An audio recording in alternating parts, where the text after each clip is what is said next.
AB जानकारी educational YouTube channel में पुनः आपका एक बार फिर स्वागत है। और आज के इस वीडियो का टॉपिक है वह सेंटर टीईटी से संबंधित है।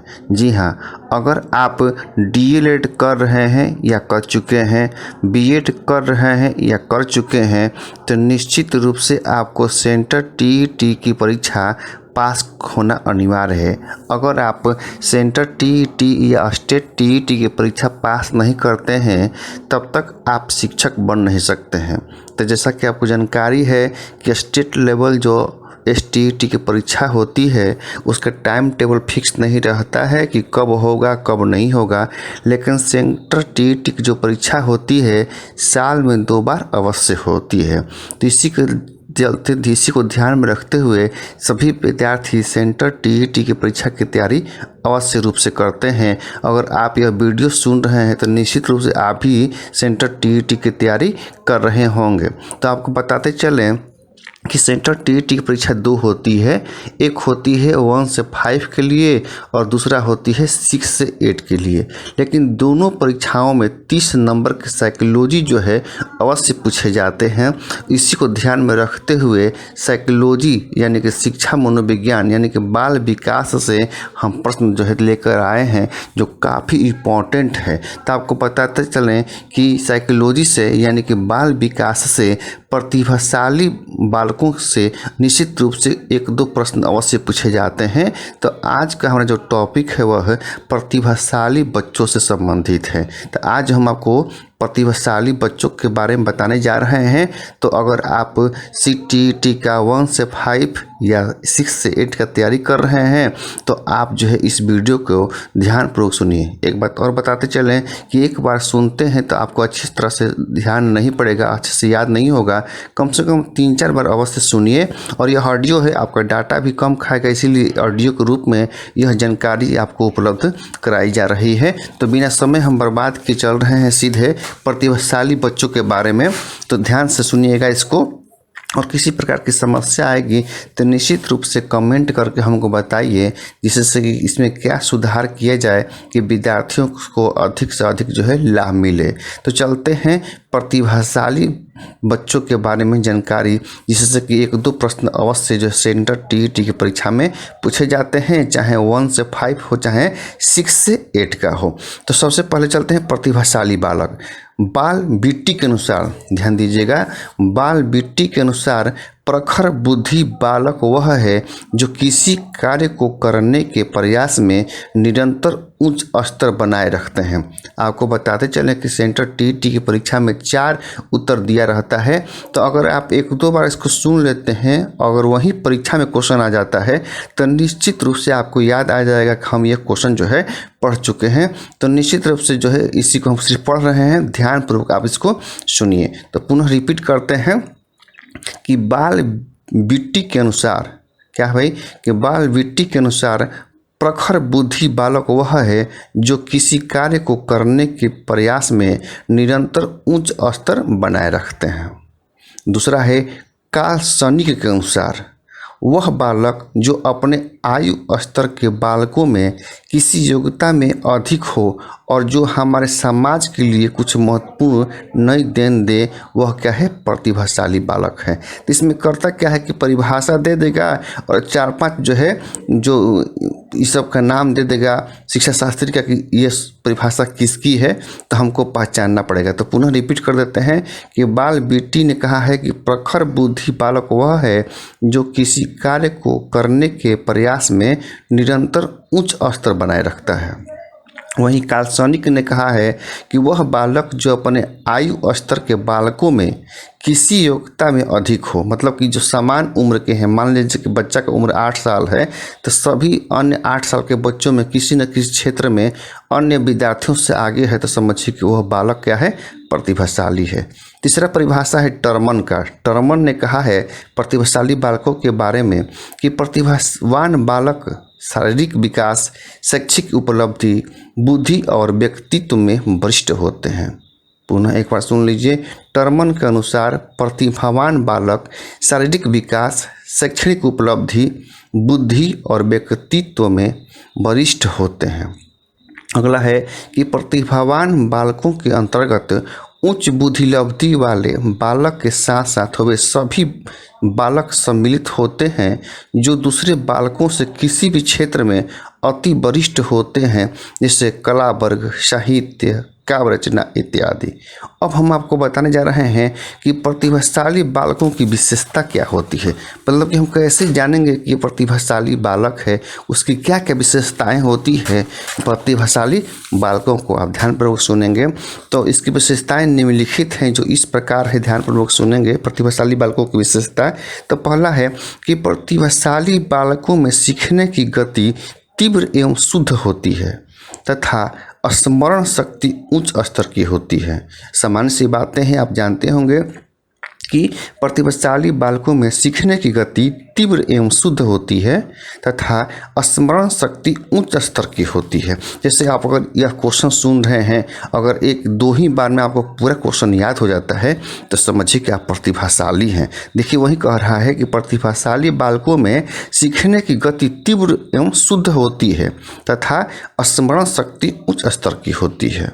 दूसरा है विशेषता प्रतिभाशाली बच्चों के कि प्रतिभाशाली बच्चों की बुद्धि लब्धि 120 से अधिक होता है। ये बुद्धि लब्धि कैसे निकाला जाता है हम अगले वीडियो में आपको बताएंगे कि बुद्धि लब्धि निकालने का क्या उपाय है, क्या फार्मूला है। ये बहुत इंपॉर्टेंट क्वेश्चन है, निश्चित रूप से आपको हम बताएंगे, अगला वीडियो देखिएगा आप। तो प्रतिभाशाली बालकों की बुद्धि लब्धि 120 से अधिक होती है। तीसरा है कि ऐसे बालक अपने कमियों को स्वतः पहचानते हैं तथा दूसरों के सुझाव आसानी से मान लेते हैं। जी हाँ, अगर प्रतिभाशाली बच्चा है और उसमें किसी प्रकार की कमी है तो दूसरे का सलाह को मान लेता है, उसको अनुसरण करता है कि हाँ इसमें हम गलती कर रहे हैं और उसमें वो सुधार कर लेता है। अगला है क्या पहचान है भाई, क्या उसकी विशेषताएं हैं। तो अगला है कि ऐसे बालकों में सामान्य ज्ञान का स्तर उच्च होता है। ध्यान दीजिए, प्रतिभाशाली बालकों में सामान्य ज्ञान का स्तर उच्च होता है और शब्दकोश विस्तृत होती है, मतलब उनके अंदर में शब्दों की मात्रा जो है ज़्यादा होती है, उस ज़्यादा शब्द के बारे में जानते हैं। कैसे जानते हैं, जैसे एग्जाम्पल से सोच लीजिए कि आम रूप से हवा बह रहा है तो सब लोग बोलते हैं कि हवा बह रहा है, लेकिन उसी में जो जिसके पास शब्द भंडार ज़्यादा है वो कहता है कि नहीं यह लू है, नहीं यह शीतलहरी है, नहीं ये आंधी है, नहीं ये तूफान है। तो देखिए एक ही चीज़ कितना अंतर है। तो जिसके पास शब्द का भंडार ज़्यादा है स्पष्ट रूप से कहता है, नहीं तो कुछ भी है, ठंडा है, गर्मी है, लू है, वो सब क्या है, हवा बह रही है। तो वही कह रहा है कि जो प्रतिभाशाली बच्चे हैं उनमें जो शब्दकोश क्या होता है, ज़्यादा होता है।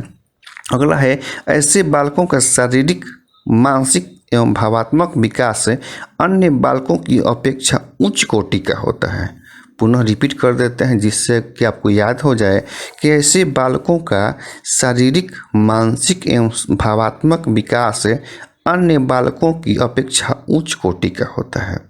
अगला प्रश्न है ऐसे बालकों में सीखने की गति एवं प्रश्न को उत्तर देने की गति तीव्र होती है। जी हाँ, अगर प्रतिभाशाली बच्चा है तो प्रश्न आप जो ही पूछिएगा तुरंत उसको उत्तर देता है, उसमें सोचने समझने में देर नहीं लगती है। इसलिए कहा गया है कि इसकी विशेषता होती है कि प्रतिभाशाली बालक सीखने की गति एवं प्रश्नों को उत्तर देने की गति में तीव्र होती है। अगला विशेषता होती है कि ऐसे बालक अधिक महत्वाकांक्षी एवं वैज्ञानिक दृष्टिकोण के होते हैं। अधिक महत्वाकांक्षी से तात्पर्य है कि मतलब ज़्यादा ऊंचा पद प्राप्त करना चाहते हैं, वो छोटे मोटे चीज़ों से संतुष्ट जो है नहीं होते हैं। प्रतिभाशाली बालकों की यही पहचान है। जैसे आपको एग्जाम्पल से आपको बताते हैं, जैसे कि आप महाभारत में कर्ण का नाम सुने होंगे, कहानी बहुत लंबी है, पूरी कहानी हम नहीं बताएंगे, लेकिन जब उसके माता पिता जानते ही होंगे आपको रथ चलाते थे, तो जब उस उम्र उसका हुआ कर्ण का तो उसके माता पिता बोले कि चलिए भाई हम आपको जो है रथ चलाने की शिक्षा देते हैं। तो कर्ण वहाँ बोल रहा है कि नहीं, हम रथ चलाना नहीं सीखेंगे, बल्कि हम युद्ध करना, हम शस्त्र चलाना सीखेंगे। तो देखिए प्रतिभाशाली बालक क्या महत्वाकांक्षी होता है, वो छोटा छोटा काम करना नहीं चाहता है। तो यहाँ पे स्पष्ट रूप से दिखाई दे रहा है कि जो महाभारत के कर्ण है वो क्या है, प्रतिभाशाली बालक है। आप निश्चित रूप से समझ गए होंगे। अगला है, इसमें चलते हैं कि ऐसे बालक अधिक महत्वाकांक्षी एवं वैज्ञानिक दृष्टिकोण के होते हैं। और इसमें और है कि ऐसे बालक मतलब प्रतिभाशाली बालक किसी घटना का निरीक्षण बारीकी के साथ करते हैं। मतलब कि कोई एक बार घटना घट गया तो उसको ध्यान से सीखते हैं, उससे सीख लेते हैं।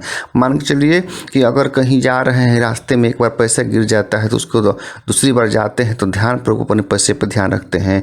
या फिर एक बार परीक्षा दिए, उनका नंबर कम आ गया तो दूसरी बार अच्छे से तैयारी करते हैं। या उनके जीवन में एक बार जो गलतियां होती है उसको दोहराते नहीं हैं, उसको जो तुरंत सीख लेते हैं, उसमें बारीकी से उसको ध्यान रखते हैं किसी चीज़ का। तो अगला चलते हैं कि हम प्रतिभाशाली बालकों की पहचान कैसे करेंगे।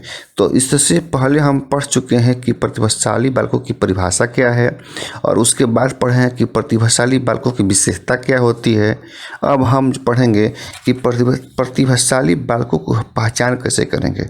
अब तो पहचानना तो बहुत आसान है, फिर भी ये जो है इसको आपको हम चर्चा कर रहे हैं कि प्रतिभाशाली बालकों को हम कैसे पहचान करेंगे कि यह बालक प्रतिभाशाली है। आपको बताते चलें कि जो है क्वेश्चन पूछ सकता है कि ऐसे यह परिभाषा किसकी है, या फिर निम्नलिखित में से कौन प्रतिभाशाली बालकों की विशेषता है, या हम प्रतिभाशाली बालकों की पहचान कैसे करेंगे। तो चलिए इसकी चर्चा करते हैं कि प्रतिभाशाली बालकों की पहचान हम जो है कैसे करेंगे। तो बहुत ही इम्पोर्टेंट क्वेश्चन है।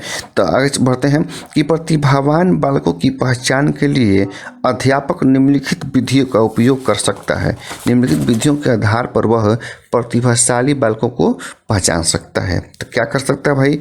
तो पहला है कि प्रतिभावान बालकों के व्यक्तित्व के बारे में अध्यापक अन्य व्यक्तियों से भी सूचना एकत्र कर सकता है।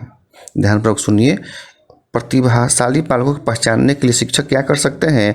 तो प्रतिभावान बालकों के व्यक्तित्व के बारे में अध्यापक अन्य व्यक्तियों से भी सूचनाएं एकत्रित कर सकता है। दूसरा है पहचानने के लिए कि बुद्धि परीक्षणों के द्वारा प्रतिभावान बालकों की पहचान अध्यापक आसानी से कर सकता है। मतलब कि जैसा कि आपको बताते चले कि आईक्यू क्या होती है, तो आईक्यू के माध्यम से भी आप प्रतिभावान बालकों को पहचान सकते हैं। और आपको बताते चलें कि अगले वीडियो में निश्चित रूप से हम आपको बताएंगे कि आईक्यू निकालते क्या है, इसका फार्मूला क्या है। अगर चाहते हैं तो हमारे चैनल से आप जुड़ जाइए, सब्सक्राइब कर दीजिए, और अगले वीडियो में हम आपको बताएंगे कि बुद्धि लब्धि कैसे हम निकालते हैं। क्योंकि देखिए यहाँ दिया हुआ है, बार बार ये शब्द आ रहा है बुद्धि लब्धि। तो यहाँ देखिए दिया हुआ है कि बुद्धि परीक्षणों के द्वारा प्रतिभावान बालकों की पहचान हम कर सकते हैं। अगला है डी डॉन, ध्यान दीजिएगा, डी डॉन और कफ ने प्रतिभावान बालक के गुणों की एक ऐसी सूची तैयार की है जिसके आधार पर प्रतिभावान बालकों का पता लगाया जा सकता है। यह सूची इस प्रकार है। क्या क्या सूची में है भाई कि सामान्य बुद्धि का प्रयोग अधिक करते हैं। दूसरा, शब्द ज्ञान बहुत विस्तृत होते हैं। किसका? प्रतिभावान बालक का। मतलब कि जिस बालक में शब्द भंडार बहुत अधिक है तो समझिए कि वो क्या है, प्रतिभाशाली है, बुद्धिमान है, इंटेलिजेंट है। अगला है कि मौलिक चिंतन कर सकता है। वो व्यक्ति मौलिक चिंतन करता है, जैसे जानते हैं महात्मा बुद्ध क्या है, चिंतन करते रहते थे। अगला है कि ये स्पष्ट रूप से सोचते हैं और अर्थों को समझने और संबंधों की पहचान करने में श्रेष्ठ होते हैं। रिपीट करते हैं, यह स्पष्ट रूप से सोचने, अर्थों को समझने और संबंधों की पहचान करने में श्रेष्ठ होते हैं। अगला है कठिन कार्यों को आसानी से कर लेते हैं। अगर कोई भी बालक है और कठिन से कठिन कामों को आसानी से कर लेता है तो आसानी से हम कह सकते हैं कि वो बालक क्या है, प्रतिभाशाली है। अगला है इसमें कि उपलब्धि परीक्षाओं के द्वारा भी प्रतिभावान बालकों की पहचान अध्यापक कर सकता है। उपलब्धि परीक्षण का मतलब होता है कि कई प्रकार के एग्जाम ले सकते हैं आप, और एग्जाम के माध्यम से भी आप विद्यार्थी को प्रतिभावान को पहचान सकते हैं। बार बार परीक्षा लेते हैं, बार बार हाई रैंक उसके आते हैं, नंबर अच्छे आते हैं, तो हम समझ जाते हैं कि ये बालक क्या है, प्रतिभाशाली है। अगला है कि अभिरुचि परीक्षाओं से भी छात्र की प्रतिभा का अनुमान लगाया जा सकता है। तो यह हुआ हमारा प्रतिभावान बालकों के पहचान। अब चलते हैं कि प्रतिभावान बालकों की शैक्षिक व्यवस्था कैसी होनी चाहिए। मेन यही है। सबसे पहले क्या है कि हम पहचान लेंगे कि भाई ये बालक प्रतिभाशाली है, उसके बाद उसकी विशेषताओं को जान लेंगे, इसके बाद उसके परिभाषा को भी जान गए। अब मेन है कि जब आप पहचान लिए कि ये बालक ऐसा है, यह बालक प्रतिभाशाली है, तो उसकी शिक्षा की व्यवस्था करना होगा। नहीं तो सिर्फ शिक्षा की व्यवस्था नहीं करेंगे तो बालक जो है आगे बहुत जो है नहीं बढ़ पाएगा। मान के चलिए कि मनुष्य ही है, जानते हैं कि मनुष्य अन्य जीव जंतुओं से बुद्धिमान है, लेकिन मनुष्य को भी शिक्षा नहीं दिया जाए तो वो आगे सक्सेस नहीं कर सकता है। उसी तरह मनुष्य में भी जो प्रतिभाशाली है, अति प्रतिभाशाली है, उसकी शिक्षा की व्यवस्था सही नहीं होगा तो बहुत सक्सेस वो नहीं कर सकता। इसलिए जानना जरूरी है कि अगर हम प्रतिभाशाली बच्चों को पहचान हम लिए, शिक्षक पहचान लिए कि बालक प्रतिभाशाली है, तो उसकी शिक्षा की व्यवस्था हम कैसे करेंगे। तो चलते हैं कि प्रतिभावान बालकों के लिए कुछ विशेष शिक्षा की व्यवस्था पड़ती है। इस शैक्षिक व्यवस्था को हम अब चर्चा कर रहे हैं। इसमें पहला दिया हुआ है कि जो हम नोट्स बनाए हुए हैं कि अध्यापकों को चाहिए कि प्रतिभावान बालकों में सृजनात्मक शक्ति का उचित प्रयोग कर उन्हें समाज विरोधी गतिविधियों में सम्मिलित नहीं होने दें।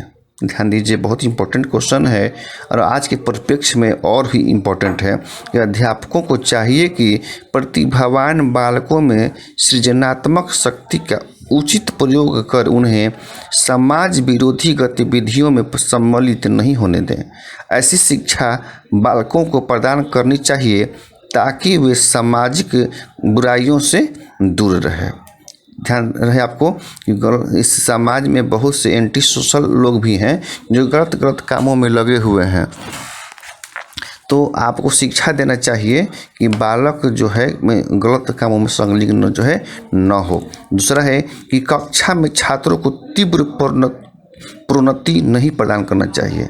मान के चलिए कि बालक जो है 5 में है, ऐसा ना हो कि 6, 7, 8 में तुरंत उसे भेज देना चाहिए, क्योंकि उससे अनेक प्रकार की समस्याएं जो है उत्पन्न हो जाती है। क्योंकि मान के चलिए कि 5 क्लास के बच्चा है, इंटेलिजेंट है, तो आप उसको 8 क्लास में कर दिए, तो 8 क्लास में जो पढ़ने वाले बच्चे हैं उनका उम्र ज़्यादा होता है, उनको सोचने समझने का तरीका अलग होता है, तो विद्यार्थी को कई प्रकार की समस्याएँ आती है। तो यहाँ पर स्पष्ट रूप से उसको अगले कक्षाओं में नहीं भेजना चाहिए, उसी में व्यवस्था करना चाहिए।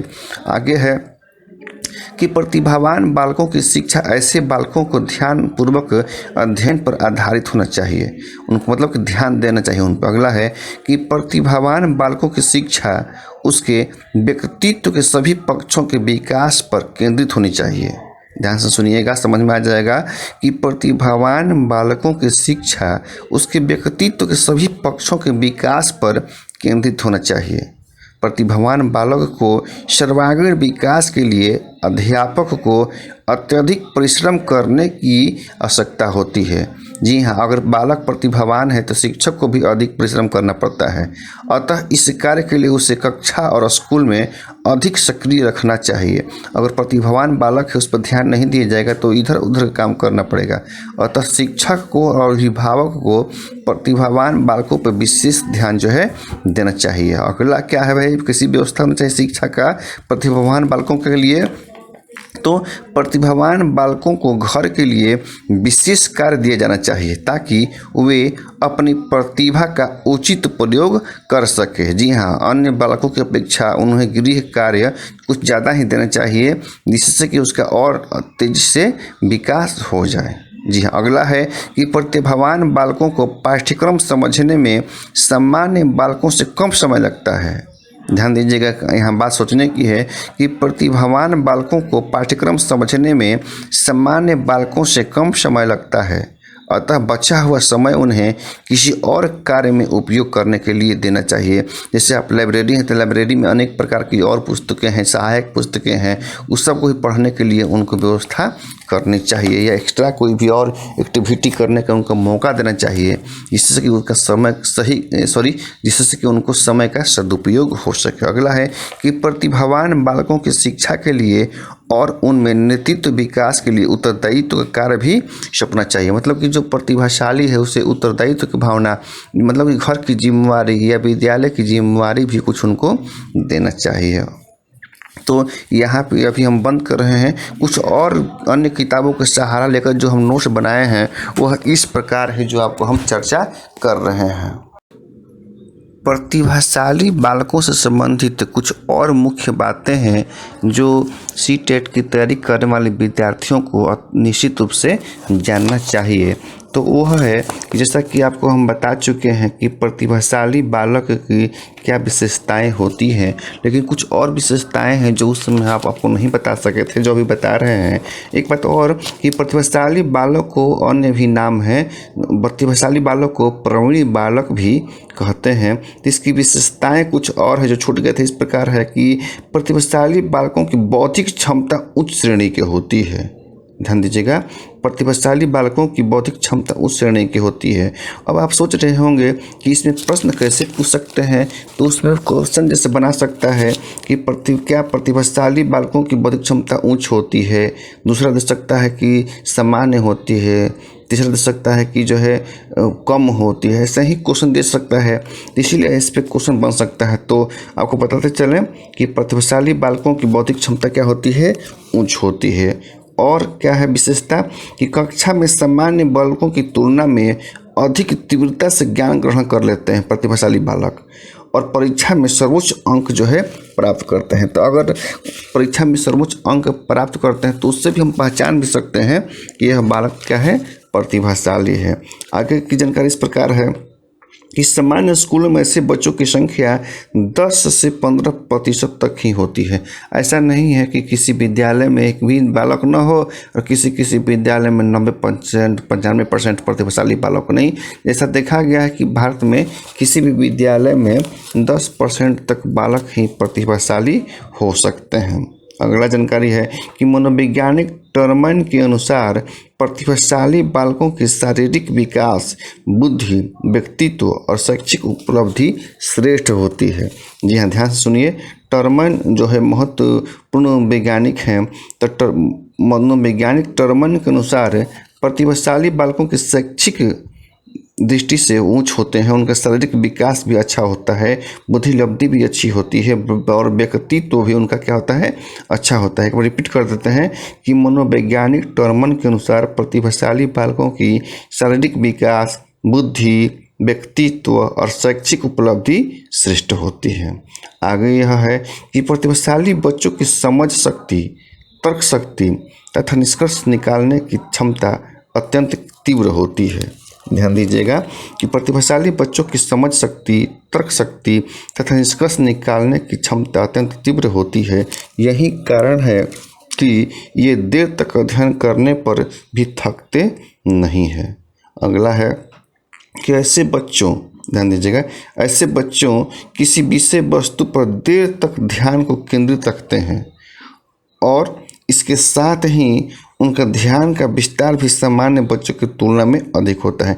ध्यान से देखिए, यहाँ सुनने ध्यान देने योग्य बात है कि तो जो प्रतिभाशाली जो बालक होते हैं किसी भी टॉपिक पर ज़्यादा देर तक ध्यान केंद्रित कर सकते हैं, और किसी भी क्षेत्र में किसी भी टॉपिक पर ज़्यादा देर तक ध्यान केंद्रित कीजिएगा तो निश्चित रूप से आप उस क्षेत्र में प्रवीण हो जाइएगा, प्रतिभाशाली हो जाइएगा। अगला है कि वैसे परिवार जो सामाजिक, आर्थिक, शैक्षिक स्तर पर ऊंचे होते हैं उन्हें यहाँ अधिक प्रतिभाशाली बच्चे उत्पन्न होते हैं, जन्म लेते हैं या रहते हैं। देखिए यहाँ इससे तात्पर्य यह है कि जो ऊंचे कुल के लोग होते हैं, धनी मुनी लोग होते हैं, उनके पास अनेक प्रकार की व्यवस्थाएं रहती है। अब मान लीजिए चलिए कि गरीब परिवार है, खाने की व्यवस्था नहीं है, उनके माता पिता शैक्षिक दृष्टि से पीछे हैं या उनके पास जो है शिक्षा ग्रहण करने की कोई व्यवस्था नहीं है, तो बालक पिछड़े हो जाते हैं। इसीलिए यहाँ पे कहा गया है कि जिनके घर में उचित व्यवस्थाएं रहती है खान पान की, शिक्षा की, तो उन्हीं के घर जो ज़्यादा बुद्धिमान बच्चे जो है उत्पन्न होते हैं। ऐसे अपवाद में तो कुछ भी हो सकता है, लेकिन अधिकांशतः परसेंटेज में ऐसा ही देखा गया है। अगला है जो आपकी बहुत इम्पोर्टेंट है कि प्रवीण और प्रतिभाशाली बच्चे सदैव प्रसन्नचित्त, हंसमुख और आशावादी होते हैं। तो परीक्षा में पूछ सकता है कि प्रवीण या प्रतिभाशाली बच्चों की पहचान क्या है।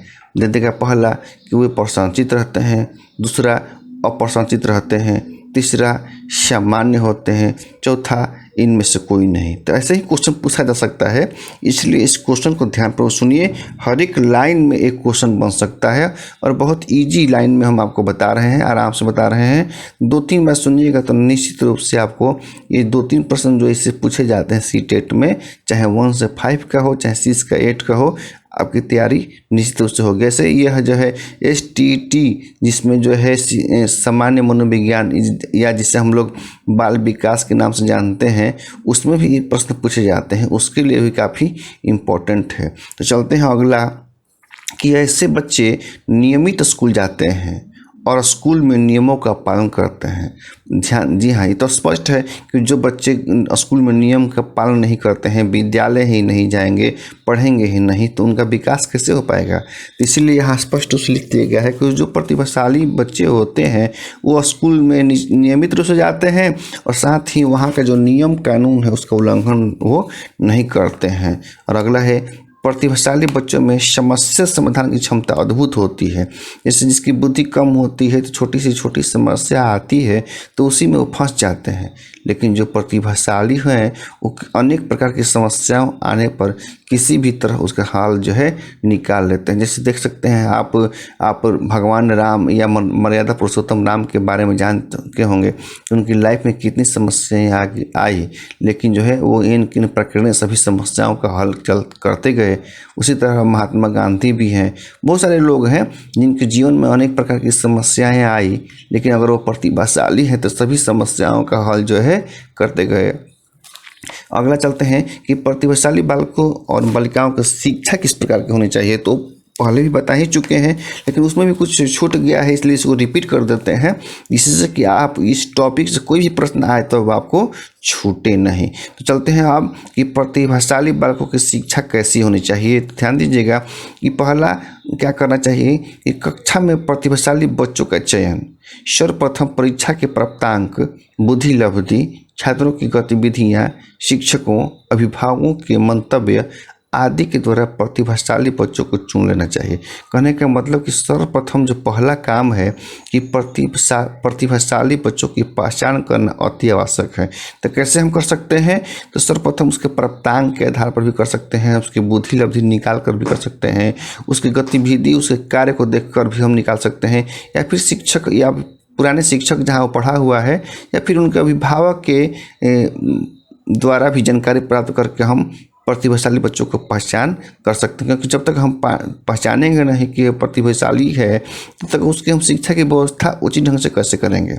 अगला है कि विशिष्ट पाठ्यक्रम का निर्माण। अगर बच्चा प्रतिभाशाली है तो उसके लिए अलग से पाठ्यक्रम का निर्माण करना होगा। ध्यान दीजिए, जैसे कि प्रायः सभी सामान्य स्कूलों में एक ही पाठ्यक्रम होता है।